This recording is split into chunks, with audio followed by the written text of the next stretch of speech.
He vingut al Consell Comarcal del Montsià perquè s'està actualitzant els plans de joventut i igualtat LGTBI, a més d'elaborar un protocol per les violències sexuals. Al darrere hi trobem a Sònia Tomàs, consellera comarcal d'aquí del Montsià i responsable de les àrees de polítiques d'igualtat i LGTBI i de l'àrea també de joventut. Bon dia, Sònia. Bon dia. Com deia, diverses coses que esteu treballant. Per una banda, heu iniciat l'elaboració d'un protocol d'actuació davant violències sexuals als espais públics de la comarca. Com s'està realitzant? El protocol davant les violències sexuals en espais públics i concretament també en l'àmbit de l'oci nocturn és una iniciativa de l'Agència Catalana de la Joventut i la duem a terme des del Consell Comarcal del Montsià per a tots els municipis de la comarca, juntament en una associació que es diu Noctàmbules. I este protocol veurà la llum a finals de 2021 i consisteix en organitzar diferents comissions. La primera va ser és una comissió política que va donar el tret de sortida en aquest protocol i validarà el que és el protocol final. Després hi ha un grup motor on hi ha una representació de vegades política perquè pensem que hi ha regidors i regidores dels municipis que no tenen tècnics o tècniques de joventut, els municipis més petits, llavors han d'estar integrats en aquest grup motor i després les persones tècniques de joventut dels diferents municipis. I després hi ha una comissió participativa on intervindran a 3 agents, sobretot també la ciutadania i també fer l'apunt que hem engegat com en qualsevol bon protocol hem de fer una mena de diagnosi, de copsar una mica com se viuen aquestes violències a la comarca del Montsià i per això hem fet una enquesta per internet que crec que portem potser uns 4 o 5 dies i ja hi ha més de 100 respostes. Vull dir, aquest protocol marcarà una mica les bases, les actuacions, la percepció que hi ha realment o no entre tant persones adultes com persones joves en el tema de les violències sexuals en espais públics i també que pretén ser una crida o un crit a rebutjar qualsevol violència de qualsevol tipus i sobretot en espais públics i en l'oci nocturn per part de qualsevol persona i és una crida també a la llibertat i a la diversitat de desenvolupar-se com a persones en la societat i en diferents espais de les nostres vides i sobretot les persones joves. En quin moment va començar a caminar la intenció d'aquest protocol? Quan vau veure que era necessari crear-lo des del Consell Comarcal? Realment el Consell Comarcal del Montsià tenim esta missió i és la missió de totes aquelles polítiques públiques, sobretot també, si parlo de l'àrea de joventut. El que sí que fem és treballar molt coordinadament en els ajuntaments i prestar-los diferents serveis i no tenia sentit que municipis en els que interactuem compartint, per exemple, un tècnic o una tècnica de joventut i prestant aquests serveis fessin un protocol a banda. Llavors, el que sí que han fet és cert que per habitants Amposta tindrà el seu propi protocol, però això és una proposta que també se mos fa des de l'Agència Catalana de Joventut, que pensem que a dia d'avui potser quan acabarem d'aquest confinament serà més necessària que mai. Vull dir, estem parlant de quines conseqüències tindrà aquest confinament i tindrà aquesta pandèmia, sobretot en les persones joves, i crec que serà una eina més que caminarà cap a poder treballar en aquest sentit, en la llibertat de tot tipus, de desenvolupar-nos i de tindre un oci sa, un oci saludable, un oci de diversió i un oci en menor risc o inclús en espais públics, evitar una mica els riscos, però per a fer això primer els hem de conèixer. Llavors sí que és cert que des del Consell vam engegar potser fa un mes i el que sí que vam fer primer va ser informar primer als ajuntaments a través d'una carta dient que nosaltres proposàvem una persona tècnica per formar part d'aquest grup motor o la persona política en cas de municipis petits perquè ens coneixem a tots els regidors, regidores i tècnics i tècniques i els convidàvem a formar part d'aquest grup motor, a treballar per aquest protocol i després també vam fer en el darrer ple vaig fer la intervenció davant del plenari i els representants dels diferents grups polítics per informar-los que havíem engegat això i que ja s'havia comunicat als ajuntaments que podien formar part d'aquest grup motor a través d'una persona tècnica o la persona política que portés aquesta àrea de joventut als seus respectius municipis. N'has parlat una mica, però quins serien els passos d'ençà que vau decidir crear este protocol? Hi ha diferents graelles, diferents ítems que se mos demanen per part de la entitat de Noctàmbules que hem d'omplir per a copsar precisament aquesta enquesta està feta en les directrius de diferents fitxes que ens proporcionen en una informació determinada que necessita aquesta entitat per acabar de redactar unes fitxes i a partir d'aquí este protocol contindrà tota una sèrie de realitat, o sigui, ens mostrarà la diagnosi i a partir de la diagnosi mirarem quins serveis tenim, en quins serveis que actuen també contra les violències en general ens hauríem de coordinar, quin protocol se seguiria en cas de que es produís una violència en un espai públic o en un espai d'oci nocturn i a partir d'aquí el grup motor continuarà treballant tantes sessions com siguin necessàries per que a final d'any això pugui estar més o menys madur i validat per l'entitat Noctàmbules i després per la comissió política que corresponga a la realitat de les necessitats que podríem arribar a tenir a la comarca del Montsià. Sí que és cert que ha de mostrar la realitat de la que partim, però també hem de ser una mica més visionaris de lo que ens podem trobar, com t'he dit, en un futur proper quan els espais públics tornen a estar plens de gent, no? Plens de persones joves i igualment els espais d'oci nocturn. Un protocol així deu buscar el màxim, no quedar-se en el mínim d'allò que pot passar. Bueno, de vegades no hi ha la consciència, potser suposo que aquest protocol o aquesta diagnosi que estem intentant fer també ens mostrarà quin és el grau de consciència que tenen totes les persones davant d'aquest tipus de violències. No? A vegades, que si no surt a la tele no en som conscients de que ha pogut haver o que simplement una espenta en un espai públic o en un espai d'oci, depenent en quina conjuntura se realitza, pot ser això. Pot ser una violència en un espai públic, sí. Pot ser per raó de diversitat, pot ser per raó sexual, pot ser per diferents raons. I llavors tot això hem d'intentar, el que et dic, hem d'intentar protocolitzar-ho, d'acord? Per poder fer aquestes actuacions. També ens mostrarà quina és la realitat de què pensem les diferents persones de la comarca dels riscos que poden haver, si els hi ha, si no els hi ha, si simplement estem associant uns riscos només en una població jove però que es poden donar una mica més allà. No? I jo crec que aquest protocol ha d'acabar anant una mica establint aquestes línies i aquestes estratègies i per a això és fonamental el que et dic, vull dir, una enquesta que en aquests moments ja té 100 respostes, que ha vist la llum fa pocs dies, doncs la veritat és que és molt important per acabar de definir bé aquestes línies d'aquest primer protocol, no? Que també diré que els protocols són protocols, però hauran de sofrir, suposo, davant de la dinàmica en la que ens trobarem o de les situacions en les que ens trobarem, suposo que aniran evolucionant i s'aniran una mica actualitzant. No? A qui va dirigida l'enquesta de la que has parlat? És una enquesta lliure, vull dir, i la pot contestar tot. A vegades la contestes per tercers. A vegades si hi ha una determinada pregunta en la que tu no has tingut experiència, tens l'ítem de no sé, no contesto, però també tens l'ítem de ho conec per tercers. No? O a mi m'ha passat estant en un espai públic i jo he viscut aquesta situació. No? Jo crec que les diagnosis sempre són això, vull dir, la gent quan ens arriba una enquesta tampoc no ens plantegem quin és el nostre rol en contestar-la, no? O sigui, si creiem que és d'interès la contestem i jo crec que, com te dic, si no surt a la tele sembla que no existeix, que no, però jo crec que poden haver bastantes respostes que ens acaben donant una idea de, ostres, està passant, no? O en un futur proper, com t'he dit, quan tot això s'obrirà altra vegada, no? Pues passarà.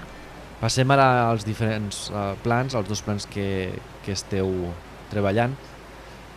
Per una banda, heu aprovat el Pla Comarcal de Joventut, vigent fins al 2024. Té un document de treball que sí que és bianual i que és el que acabarà marcant una mica l'estratègia, les polítiques i les activitats que implementarem a la comarca del Montsià. Este pla pretén treballar en base en una sèrie d'indicadors o d'estratègies com són l'emancipació juvenil, el treball en xarxa i tot allò que pugui afectar en un moment donat a la població més jove.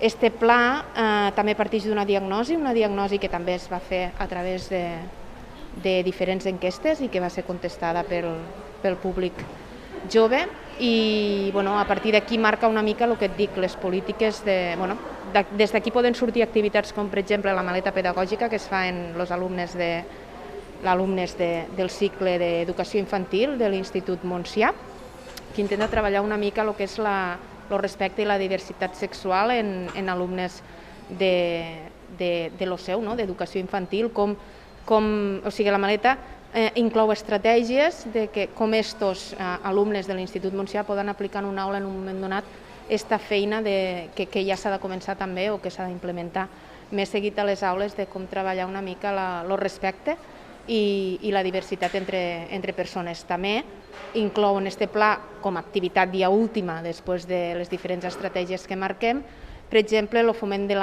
la cultura del territori, la música, l'art, a través d'aquestes trobades joves que van implementar per primera vegada durant el confinament, que es va fer 100% online i que va tindre una bona resposta a través d'Instagram. I a partir d'aquí la coordinació també en tots els ajuntaments, en els seus plans locals. O sigui, és un pla comarcal que va en la línia de també la coordinació en tots els plans locals de joventut dels diferents municipis de la comarca del Montsià. Tenint una vigència de 4 anys, com va evolucionant el pla i adaptant-se a les necessitats de cada moment? Sí, este pla és un pla a 4 anys, però com t'he dit té un document o una eina de treball que és bianual, que sí que marca una mica més o sigui, si parlem de diferents estrats, parlem de lo que és la diagnosi ens mostra unes línies de treball de lo que necessiten les persones joves, o el que elles pensen que necessiten, que això pot passar per formació, pot passar per habitatge, pot passar per, quan parlem d'emancipació, d'una manera més integral tot el que té a veure en aquesta emancipació, que no és només l'habitatge, sinó és una feina digna, és tot això que treballem des de joventut, i a partir d'aquí establim diferents formacions, accions formatives, diferents accions als centres educatius, perquè també es mostra millor que a vegades fa falta reforçar temes de respecte, diversitat a l'aula i una mica coeducació també, i això també ho traslladem a les aules dels diferents centres educatius, i a vegades jornades de treball en el sentit de que hi ha persones joves que et demanden això, demanden, jo me vull emancipar, però és que el meu problema no és només l'habitatge, el meu problema és que necessito un sou digne. Llavors aquí hi ha tota una coordinació entre les diferents àrees, com també de salut. Quan parlem, els joves també expressen a vegades problemes de salut o problemàtiques de salut que no saben a on anar. I llavors una mica les estratègies són aquestes. A vegades passa per formacions, a vegades passa per grups de treball, a vegades passa per intervencions als centres educatius i a vegades passa simplement per una trobada online de joves, on sí que hi ha un transfondo de foment una mica i d'ajuda en un sector de la comarca que ha estat molt tocat durant la pandèmia, com pugui ser el sector cultural. I això també se demostra en la participació dels joves, que el jove també té aquesta preocupació que no és només la de l'oci i la de xalar. Vull dir, este pla ens mostra tot això perquè en aquestes línies estratègiques baixéssim a l'últim estrat aquestes accions que es contemplen cada 2 anys. Vull dir, realment és un pla que contempla accions a 2 anys, que cada any, evidentment, anem revisant si les accions d'acord en la conjuntura són les adequades o no, i que cada 4 anys tornem a revisar aquest pla, més que revisar-lo és tornar a fer una diagnosi que ens pot mostrar que potser la realitat de la persona jove a la nostra comarca ha variat i potser les accions que nosaltres preveiem en última instància són diferents a les del darrer pla o canvien en alguna cosa més. Com ha canviat la realitat del jove, especialment en els temps que estem vivint de pandèmia? El panorama és que és trist, no? És trist, vull dir, tindré sempre que parlar d'aquests darrers mesos de pandèmia, no? Però sí que la realitat ha sigut canviant. O sigui, la realitat ha canviat, la realitat del jove ha canviat, la necessitat del jove ha canviat. Ara, molts de joves se plantegen, per exemple, l'obertura d'un negoci i necessiten més això. Per què? Perquè han optat per un tema de telemàtic, online, els negocis online estan a l'ordre del dia, i les persones joves potser necessiten aquests ajuts. Parlem d'ajuts a tràmit també, vull dir, parlem em demanen el certificat d'antecedents de naturalesa sexual i no me'n surto per demanar-lo jo. Parlem d'aquest ajut a tràmit també, vull dir, tot això ha anat més increixendo que una altra cosa. Les formacions són les que han patit o sigui, les que han canviat, han patit el canvi més gran, no? Perquè hem tingut que passar d'una oferta formativa completament presencial a una oferta formativa completament online. L'altre pla en el que esteu treballant és el de polítiques LGTBI. Sí. Bueno, el pla LGBTI és un pla que és el primer pla que té esta comarca en LGBTI i que també, com el pla de joventut, ens vol mostrar quina és la realitat de les persones LGBTI a la nostra comarca, les inquietuds, els riscos que pensen que tenen, la igualtat d'oportunitats o no, com afronten la seva diversitat sexual davant de el respecte o no de les altres persones en les que conviuen i quina és la mica encara algunes inquietuds que també tenen, com pogués ser, per exemple, a través... O sigui, aquest pla sorgeix del SAI.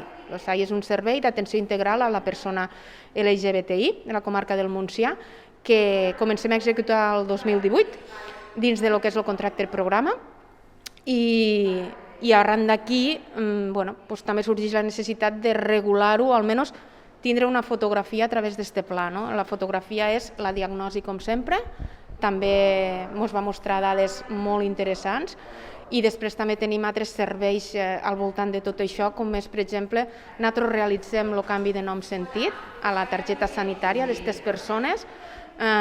Vull dir, ja n'hi ha hagut persones que s'han apropat al servei i els hi hem fet i llavors això està inclòs també una mica dins d'aquest pla.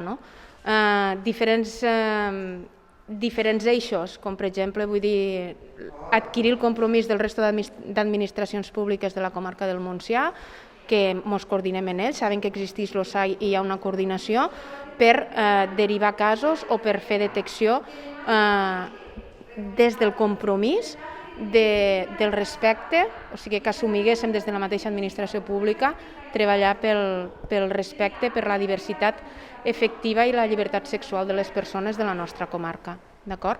Llavors també una mica la prevenció i la coeducació, també la treballem, i una mica la promoció i el suport a aquestes persones en tots els àmbits de la seva vida. El SAI, per exemple, és un servei integral i el pla el que pretén és això, que aquestes persones se vegin representades i que poguéssim en un moment donat fer actuacions, a vegades són de prevenció, a vegades són executar alguna demanda que tenim, potser d'algun centre escolar que ens hem de coordinar en educació perquè hi ha algun cas que necessita del suport del nostre servei i aquest pla tracta d'això, que aquestes persones se vegin identificades en diferents actuacions.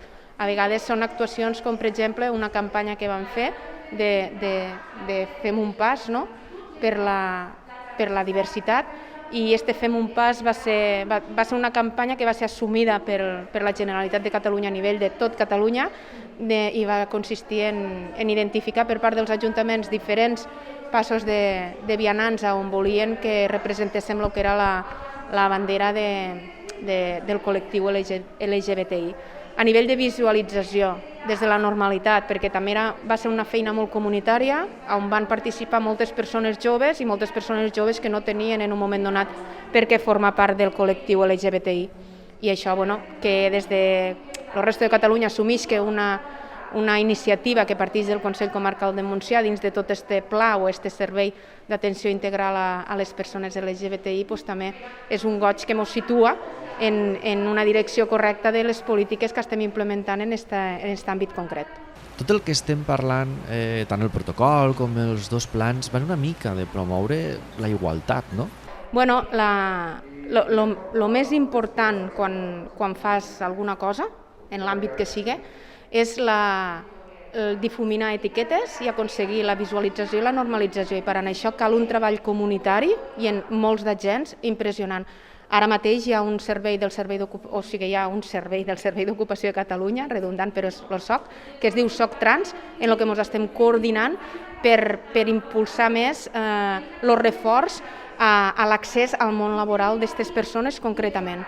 I això requereix de coordinació. Sí que nosaltres executem un SAI, que és un servei d'atenció integral, però quan se tracta de l'accés al món laboral està molt bé que ens coordinéssim en una altra administració que ha establit aquest servei, que ha pensat que era necessari. Vull dir, la mà dreta sap el que fa l'esquerra i això és superimportant.